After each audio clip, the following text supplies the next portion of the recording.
Hello, ladies and gents. Welcome to the episode.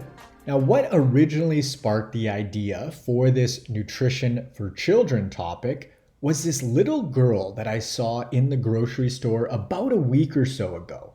And she was probably 2, maybe, super cute. And she was walking around the store with her parents, bear hugging her favorite cereal box.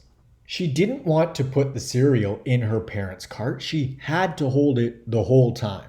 And it got me thinking, this little gal was attached to her favorite sugary cereal just like she was probably attached to her favorite stuffed animal or toy. And I thought to myself, this is when it starts now.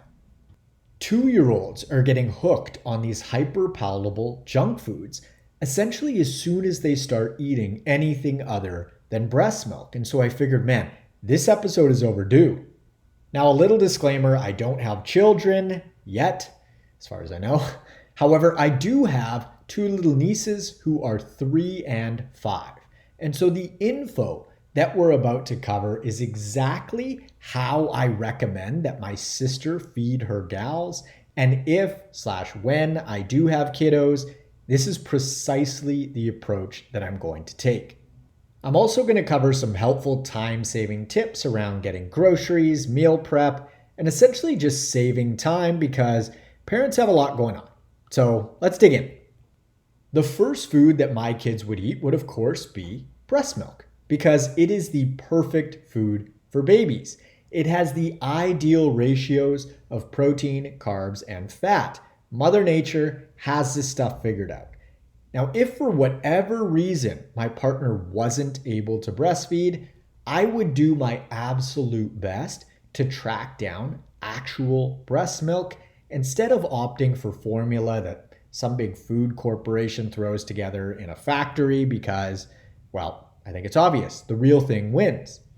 If I couldn't get my hands on any breast milk, actually, I'll put it this way, I would make it a top priority. It is that important in my eyes. I'd make it happen. Also, just a little aside, if for whatever reason my partner wasn't able to go through with a traditional birth, meaning she had to get a C-section, I'd be sure that we swabbed the baby. What does that mean? Babies are meant to go through the vaginal canal, and the vaginal canal has all sorts of beneficial bacteria for infants. And so when babies are born via C-section, they don't get all of that beneficial bacteria. And so what you can do is swab the canal and place that swab in and around the baby's face and mouth. It may sound kind of off-putting to you, but this is the way that it's meant to be done. Nature for the win. This stuff matters, especially in regards to building babies' little immune systems. A C-section is obviously nowhere near as good as a traditional birth. We see far better health outcomes of folks in their lives as a whole with traditional birthing practices, meaning it's super important. So when folks opt for a C-section when they don't need to, that's just really unfortunate for the baby. The mother too, actually, because that's no joke of a surgical procedure. Now, ideally, we'd breastfeed the baby exclusively for the first 6 months and would continue to do so along with solid food for at least the first 2 years. And that may sound like a long time nowadays, but your ancestors would often complement solid food intake with breastfeeding for up to 4 years of a child's life. So 2 is perfectly reasonable and most likely still not even enough.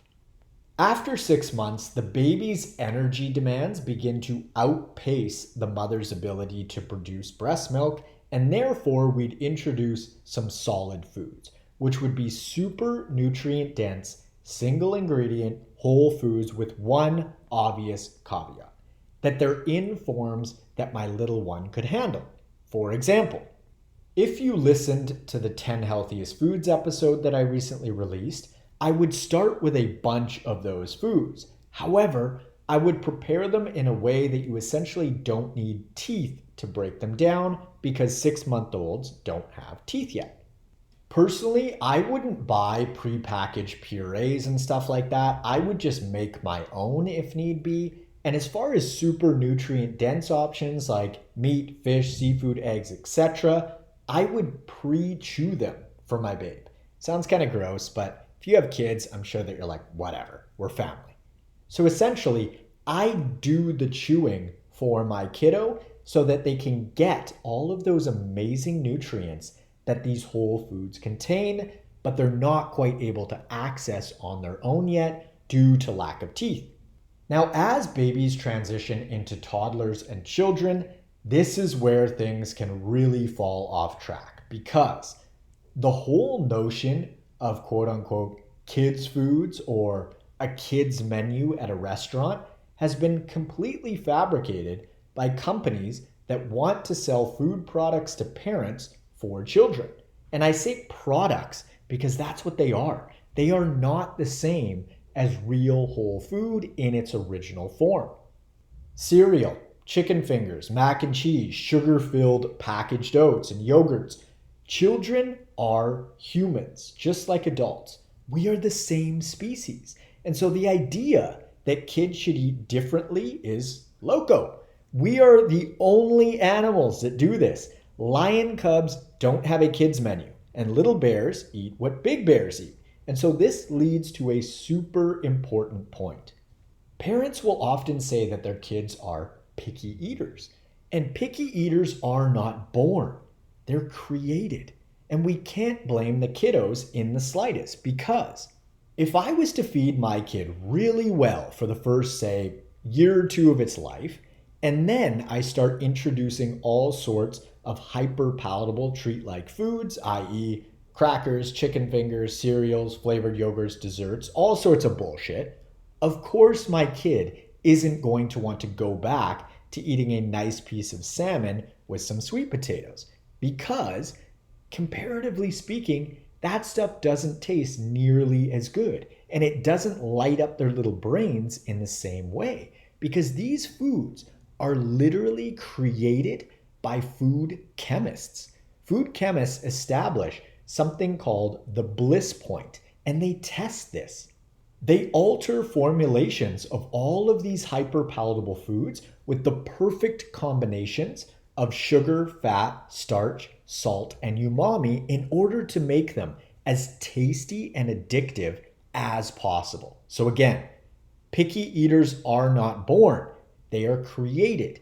And if for some reason in an alternative universe, one of my children was fed a bunch of these hyper-palatable foods and became essentially hooked on them from a sensory, taste buds, and physiological standpoint, I would wean them off.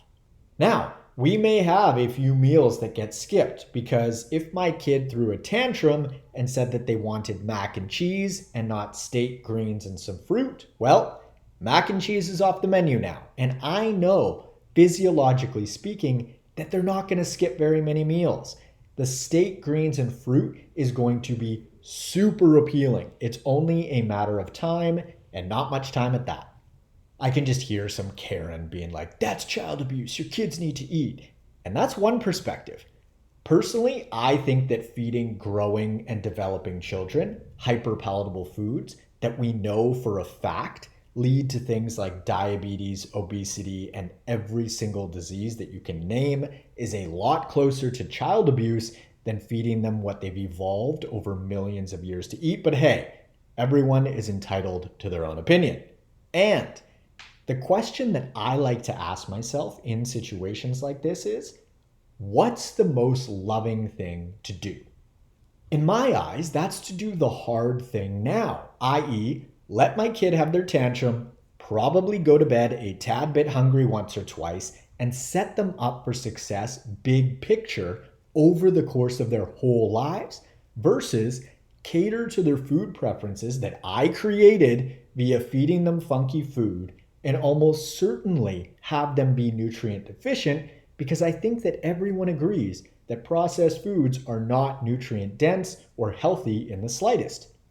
It's only in the last 100 years or less that things like microwave pastas, juice boxes, granola bars, and fruit snacks have even been around.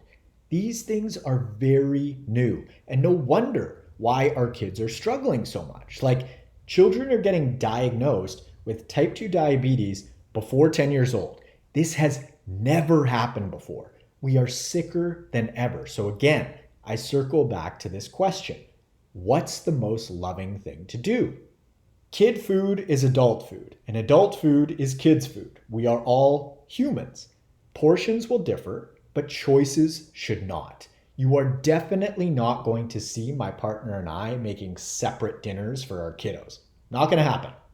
And interestingly enough, if anyone should eat a single ingredient whole foods diet, it's children, because they're literally growing and developing the most that they ever will in their entire lives. And so it only makes sense to provide the absolute best nutrition for them during this critical period of time. Now, as soon as my kiddos move out of the house, if they choose to eat a heavily processed food diet, fine. That's their choice at that point. But I'm going to do everything that I can to set them up to live a long and healthy life in the best way that I know how, and that is via healthful whole food. Also, we wire children's taste buds primarily from ages 0 to 5. A massive amount of food programming goes on between those ages. And if for whatever reason my children's nutrition began to slip, I would have a serious sit down with myself and my wifey and examine why. Are we feeding ourselves properly? Are we too tired to cook healthful food? Are we favoring convenience too much? What is going on? I'm sure that you as an adult now, if you could snap your fingers and choose between your parents having fed you a super healthful, nutrient-dense diet or one that had a bunch of processed foods in it, you'd no doubt choose the nutrient-dense diet because you'd want all the advantages in life, right?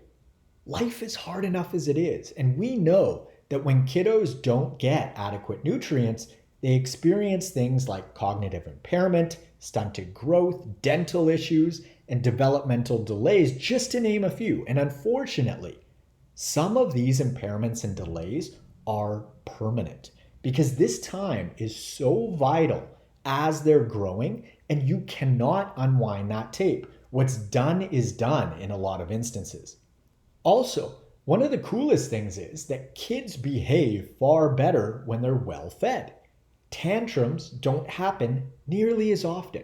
I've seen and talked about this with my sister firsthand because my oldest niece was recently going through what some folks may label a phase, but we just made some changes to her diet and voila, literally within 24 hours, she was much more balanced and calm.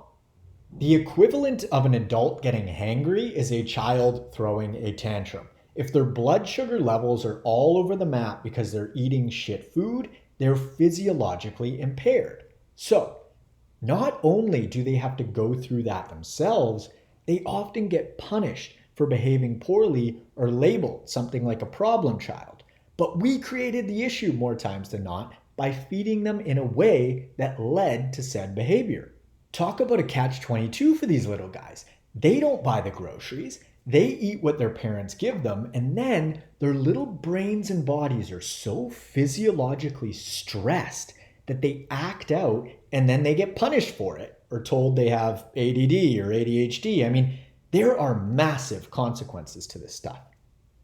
I've heard so many parents recite that they quote unquote do anything for their kids, and it's like, how about cook versus feed them a bunch of convenience food? Well, I'm so busy and I'm working like crazy and I'm tired when I come home.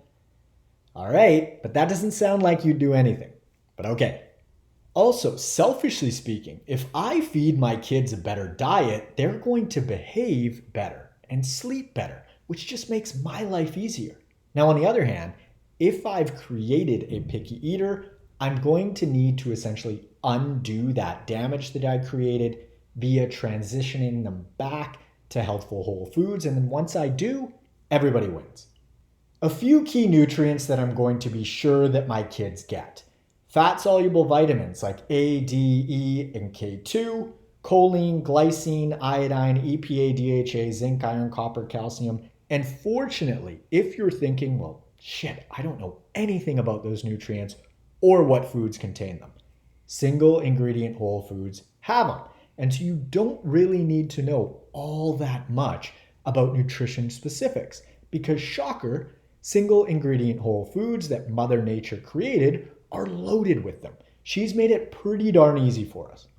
But let's get a little bit more specific. Protein. Super important for growing children because our bodies are literally made of protein. I would favor a variety of animal foods like meat, fish, seafood, eggs, and dairy if they tolerate it digestion-wise.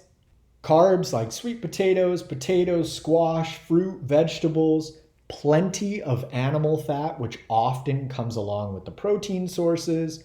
Also things like avocado, nuts, and seeds if they tolerate them. I'd also pay super close attention to my kids' digestion because digestion is what dictates whether they're absorbing all of the nutrients that their little brains and bodies need to thrive.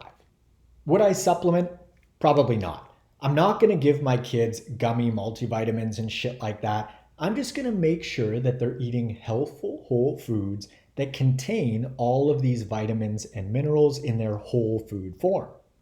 Now you may be wondering, are you ever going to let your kids have dessert or treat-like foods? And the answer is yes. I'm going to let them have a few treats here and there, but they're going to be exactly that, a treat, not a regular thing or a staple in their diet.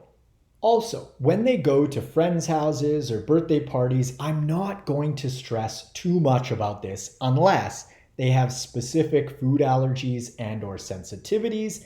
That's something that I'd obviously accommodate and potentially speak with other parents about or figure out, but that's pretty situation specific. However, assuming that they don't have any big red flags food-wise, I'd likely just have them eat whatever they want and is available in those circumstances. But I'd stay super aware of how they ate at said time and how their behavior was impacted after. I'd also have a chat with them about how they felt. Like, did their tummy hurt, for example? And start to teach them about how certain food choices have them feel. Not that specific foods are good or bad, but rather that specific foods just have certain outcomes and consequences attached to them, and begin to help them recognize how certain types of foods impact their little sense of well-being. I want to provide them with this skill and to stay in touch with their bodies, because if they can learn this stuff early in life, man, they are going to be miles ahead of where I was, because it took me well into my 20s to really decipher what foods sat well with me and what foods didn't. I have adults come to me in their 30s, 40s, 50s, and 60s that aren't connected with their bodies yet and literally have no clue that the diet that they've been eating for decades has been leading to their skin issues, digestion troubles, joint pain, brain fog, and the list goes on. It is so much easier to develop this skill earlier in life.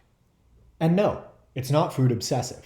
It's identical to teaching them things like manners, because these are life skills that set them up to navigate the world in a more effective way. My nutritional mentor was talking about how folks have noticed that his two girls really don't have meltdowns and they're super balanced and well behaved. He feeds them this way, and he's gone through this process of teaching his children about the downstream impacts around food choices specifically. I think that we've all seen kids in the middle of the grocery store, mall, wherever, just freaking the fuck out. And I think that we've normalized this stuff so much that we come to expect it. The terrible twos, for example. And isn't it funny that this is the time when kids are exposed to a lot more food options as they gain a little bit more autonomy and wean off of breast milk? Coincidence? I don't know. It's interesting, right? All of a sudden, convenience foods like crackers, chips, and fruit snacks make it into the rotation, and voila, we've got the terrible twos. Now, I'm not saying that kids only act up because of what they eat. That's absolutely not the case. But nutrition plays a massive factor, and regularly eating funky foods isn't doing anyone any favors. Shit, nutrition plays a massive factor in how I feel and behave, and how you feel and behave. Like, Think back to the last time that you were hangry. I doubt that you were the best version of yourself. Now, think about a child trying to navigate low blood sugar when they have no clue how and why they're feeling what they're feeling. They don't even have the language for it. It can be super confusing for these kiddos. Okay, let's get practical here. How would I implement this stuff on more of a day-to-day basis? The most important factor in my eyes is modeling how and what to eat via my actions and my partner's actions. Actions speak louder than words. Do as I say and not as I do doesn't work because it just comes across as super hypocritical.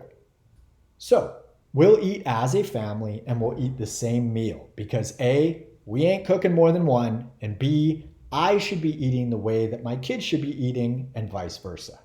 A few time savers.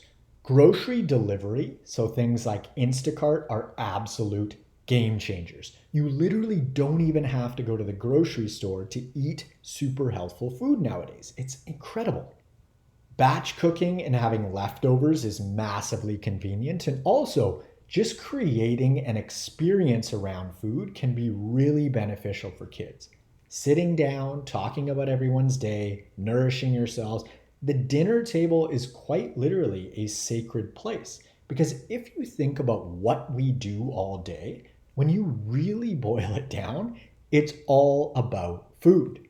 We work so we can feed ourselves, right? Without calories, we die. We can't procreate. That's the end of it. Now, for some folks, the dinner table was actually a pretty hostile place, and that's unfortunate because that can often spill over into someone's relationship with food and how they interact with it. But if you're one of those people, you can totally flip the script for your children. Something that I learned about myself is that I tend to eat really quickly because the dinner table was a fairly critical place. Now, I'm not shitting on my parents or anything. They did the best that they could, but I was in a hurry to eat because less time at the dinner table meant less of an opportunity to be picked apart.